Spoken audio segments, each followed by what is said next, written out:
Halo book lover di seluruh penjuru Indonesia. Welcome back on my YouTube channel Melina Chandra. Jadi beberapa waktu yang lalu aku membaca sebuah ebook di Gramedia Digital yang berjudul Proviso. Ini karyanya Susirin, dan ini buku pertama Susirin yang aku baca, dan sepertinya ini merupakan buku perdananya dia. Let me know if I'm wrong about it. Jadi alasan aku membaca Proviso ini karena covernya yang cakep banget nih.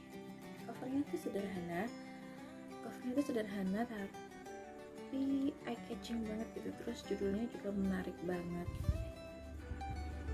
Terus setelah aku baca blueprint di belakangnya, aku jadi tambah yakin untuk membaca buku ini. Kenapa? Karena buku ini menceritakan tentang kegigihannya si Ajeng untuk menemukan sebuah kopi yang paling enak, dan dia ingin membuktikan hal itu kepada ayahnya. Jadi Proviso ini artinya itu merupakan syarat yang harus dipenuhi untuk menemukan sesuatu. Novel ini bergenre yang adult, dan untuk novel-novel lokal sendiri yang bergenre yang adult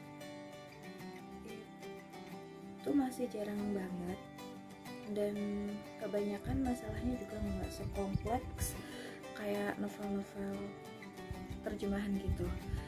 Aku memiliki ekspektasi yang tinggi terhadap novel ini,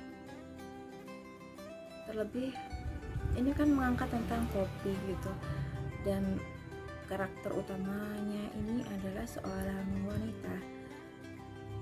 Menurutku ini merupakan hal yang baru, apalagi si penulis itu di tiap babnya itu dia memberi judul kayak jenis-jenis kopi gitu di seluruh dunia. Contohnya kayak Arabusta, Sindoro Natura, Riberi, terus Espresso, Arabica Wamena, terus ada lagi Yellow Rendenao, Flores Bajewa, banyak sekali macamnya.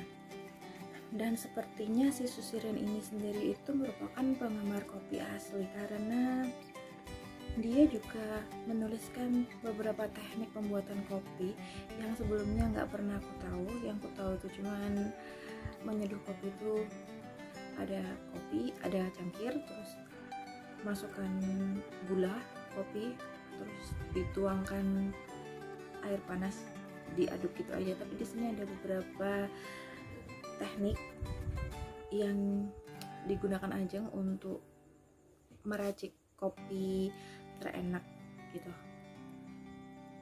Dan membaca buku ini tuh seperti kuliah tentang perkopian gitu. Selain tadi aku jadi tahu jenis-jenis kopi di seluruh Indonesia yang ternyata begitu banyak banget macamnya, karena yang selama ini aku tahu cuman Arabica sama Robusta. Terus aku juga suka semangatnya si Ajeng untuk menemukan racikan kopi terenak itu, sampai dia ikut lomba meracik kopi. Dia juga pergi melancong ke beberapa kota di Indonesia, dan ada juga dia digambarkan pergi ke Thailand juga hanya untuk mencari-cari kopi-kopi yang paling enak gitu. Dan sifat Ajeng yang penuh tekad ini merupakan contoh yang baik bagi kalian yang ingin menggapai cita-cita kalian. Ajeng ini dia tuh nggak pernah menyerah. Jadi dia tuh benar-benar ingin membuktikan kepada ayahnya bahwa dia bisa menemukan kopi yang paling enak itu tadi. Meskipun rasanya mustahil untuk menemukan kopi paling enak, karena kan setiap lidah orang itu berbeda-beda ya. Misalnya si A itu bilang kopi ini enak, tapi belum tentu di lidah si B rasanya enak. Di buku ini kita dikenalkan sama beberapa karakter. Selain Ajeng, itu ada Denaya, sahabatnya Ajeng, terus ada juga Adit sama Gary, terus ada juga bule dari Jerman yang bernama Ian.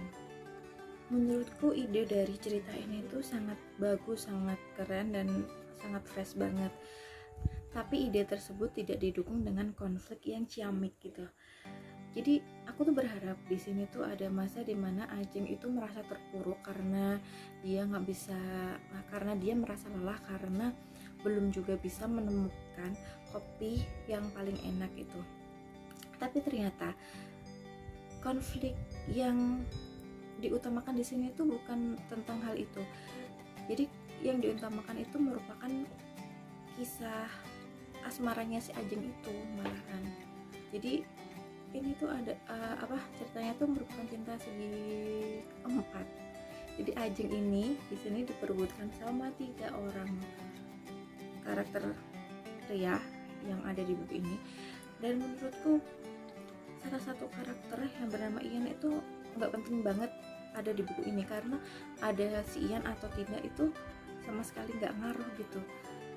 Dan rasanya tuh kayak aneh aja gitu, apalagi pas ada salah satu adegan kan dimana Ajeng itu berada di rumah sakit waktu dia pulang ke Semarang gitu, dan di situ dia bertemu sama si Ian gitu di rumah sakit itu menurutku agak-agak dipaksakan gitu. Nah itu ada satu adegan pas dia pulang kampung, pas dia naik motor gitu, terus dia kecelakaan itu rasanya agak bukan lucu, bukan aneh, tapi menggelikan gitu, menggelikan. Kalian coba baca aja kalau kalian nggak percaya sama yang aku bilang. Waktu dia kecelakaan itu terus dia kena gagal otak, dan bahkan beberapa orang yang ada dalam kehidupannya gitu. Sebenarnya pas dia kecelakaan itu bisa ditebak sekali kalau Ajeng ini nanti bakal kena amnesia gitu aja.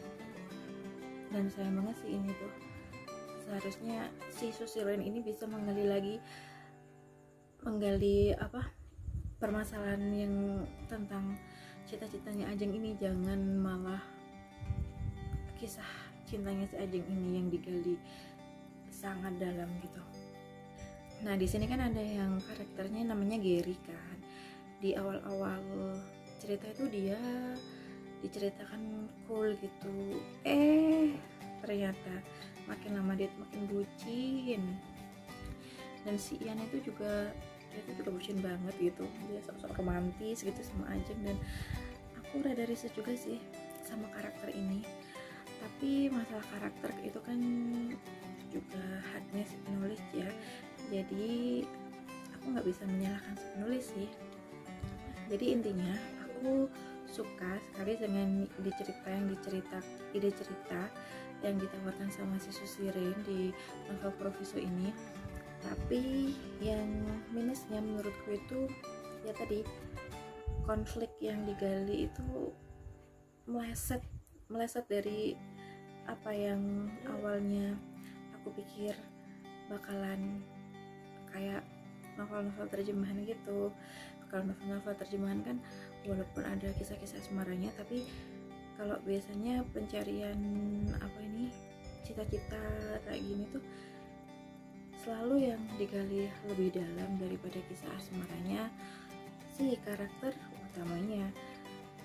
Untuk bahasanya sendiri itu juga sangat enak untuk dibaca, nyaman banget, gak ada masalah sih untuk bahasanya. Dan untuk kalian yang mencari novel ringan dengan genre yang adult, kalian bisa mencoba baca Proviso dari Susiren ini. Novel ini bisa dibaca sekali duduk, tapi aku memerlukan sekitar semingguan untuk membacanya, karena itu tadi ada beberapa hal yang agak kurang serk waktu di tengah-tengah gitu. jadi perlu tenaga ekstra untuk menyelesaikan buku ini. But this is not a bad book at all. This book is good but not perfect. Kalian bisa mencoba baca buku ini kalau misalkan kalian punya waktu luang, misal malam minggu nggak ada acara, kalian bisa coba download DVD di Gramedia Digital, terus cari Proviso, kalian download dan kalian baca. Karena menurutku sebenarnya Gramedia Digital ini membantu banget, karena selama 1 bulan kita cuma perlu berlangganan sebesar 45.000 aja. Itu kita bisa baca sebanyak buku yang kita mau, pokoknya dalam waktu 1 bulan itu. Sekarang kita bisa menghitungkan kalau kita perlu beli buku fisik itu, satu buku sekarang kan rata-rata harganya 80 ke atas ya, ada yang 60 ribuan juga. Tapi kalau kita baca di Gramedia Digital 45.000 itu kita bisa download 10 buku langsung, bisa lebih hemat sih. Cuman ya itu tadi, kita nggak punya buku fisiknya gitu. Tapi ya di masa-masa kayak sekarang ini menurutku ebook menjadi pilihan sih, tapi jangan beli atau download ebook bajakan, karena kasihan banget para penulis, para penerbit, editor. Hargailah usaha mereka. Kalau kalian beli ebook bajakan atau download ebook bajakan, itu kan penulis, penerbit, dan editor nggak akan dapat royalti kan. Dan sekian review dari aku tentang Proviso. Semoga kedepannya lagi aku bisa mereview buku-buku yang menarik untuk kalian baca. Dan jika ada kritik dan saran, kalian bisa tulis di komentar. Kalian bisa klik like kalau kalian suka, subscribe juga untuk mendukungku untuk terus memberikan review buku setidaknya setiap 1 minggu sekali. Dan terima kasih banyak karena sudah meluangkan waktu kalian untuk menonton video reviewku. Dan salam literasi dan bye bye.